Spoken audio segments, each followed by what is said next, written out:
tigil yan sa pagkakit. Yes. Yan, klaseng ay naka yung pangalawang set up. Yan. Ay makahuli.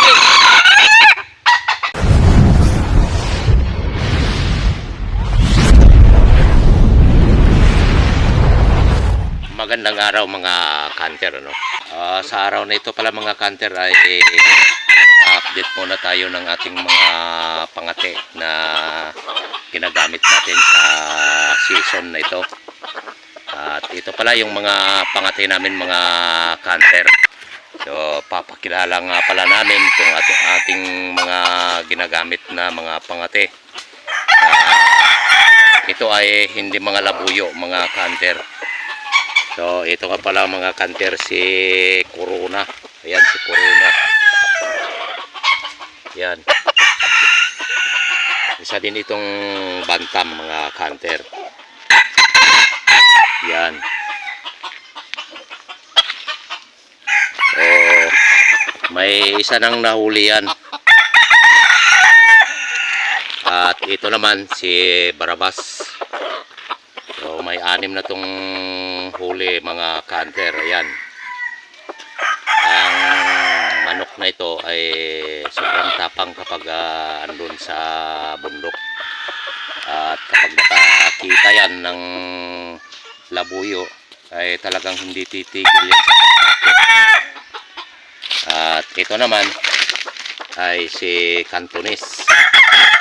Yan si Cantonese natin. Yung last video natin ay nalapitan siya ng isang labuyo na alpas. Kaso ay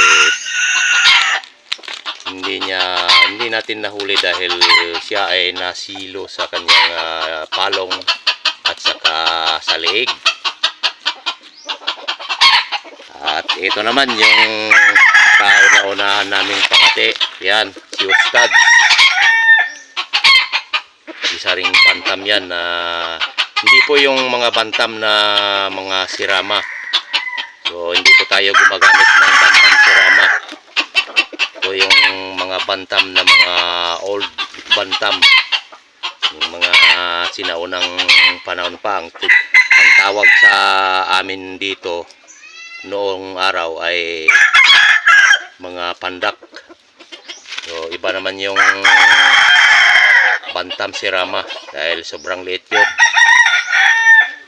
Itong klaseng mga bantam ay dito sa lugar namin ay bibihira lang makita itong mga klaseng bantam na ganito. At ito naman yung pinakamalaki naming pangate. Yan. Ito ang junior ni Pagang. So kung maalala natin yung pangate kong si Pagang ay ito yung kanyang lahi. So yan ang kanyang junior. So yung pangate ko na yon si Pagang ay nakadali siya ng 48 piraso. So nagkasakit at kalaunan din ay namatay. Buti na lang at nakalahi tayo sa kanya. Pero hindi nagmana yung kanyang mga kalakihan. Pero ang kulay at saka yung kanyang mga binti ay parihong-pariho sila sa ating bitiranong pangating si Pagang. Ayan, napakatapang na manok yan mga kanter. So madami na ding huli yan. Ilang huli yan pre? 6 na ang nahuli niyan sa season na ito lang dahil wala pang tahid yan, no? Yan. Batang-bata pa po yan. Wala pang tahid yan. Pero napakatapang yan. At ito naman yung junior ni Barabas.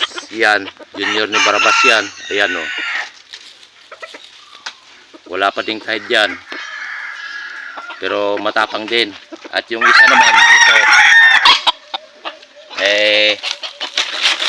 ito naman ay may huli na din isa na din ang nahuli nito.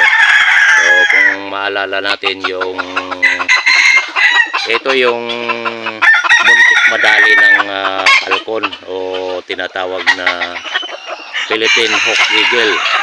So muntik sanang makadalawa sa isang araw ito si Paparaok. Yan si Paparaok.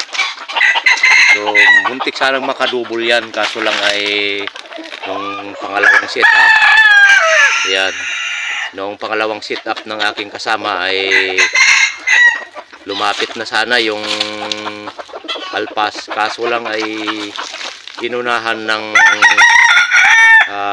falcon, yung tinatawag na Philippine Hawk Eagle, kaya yun na trauma at hindi pa namin naibalik na ginamit sa bundok dahil paminsan-minsan pa lamang siyang tumitilao.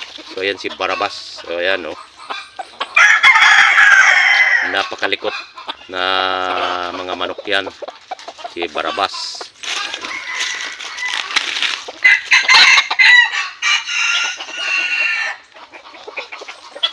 Ito si Cantones, batang-bata pa din yan mga kanter. Ayan, maliit pang kahid. Ngayong season lang ito sila na isubok. Dahil itong mga manok na ito ay mga palahi lang din namin dito. Yan yung kasama ko. So wala pang huli mga kanter. So, ngayong season itatry natin gamitin to sa gubat. Baka kayo makahuli.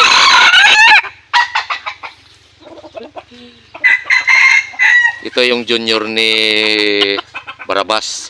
Siya din ay isang Barabas. Barbas din siya, oh. May mga bangas ba. Kaya pinangalanan namin ito silang Barbas. Yun ang pinakamalaki mga kanter, oh, yung junior ni Pagang. Yan. 3 kilo yan. So yan lang muna mga kanter. At na-update natin yung ating ginagamit na mga pangati. Itong mga pangati namin ay hindi mga labuyo, kundi mga manok bahay lamang, bantam at saka pangkaraniwang mga manok po lamang ang mga ginagamit namin sa pagkakati ng labuyo. At maliban dito sa mga ginagamit namin na mga bantam at saka mga manok bahay lamang ang aming mga ginagamit, ay meron pa din kaming mga pangating labuyo din. At next time na lang namin ipapakita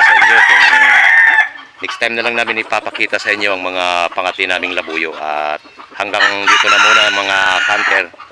At sana huwag kalimutang mag-like para next video magkita ulit tayo. Ayos!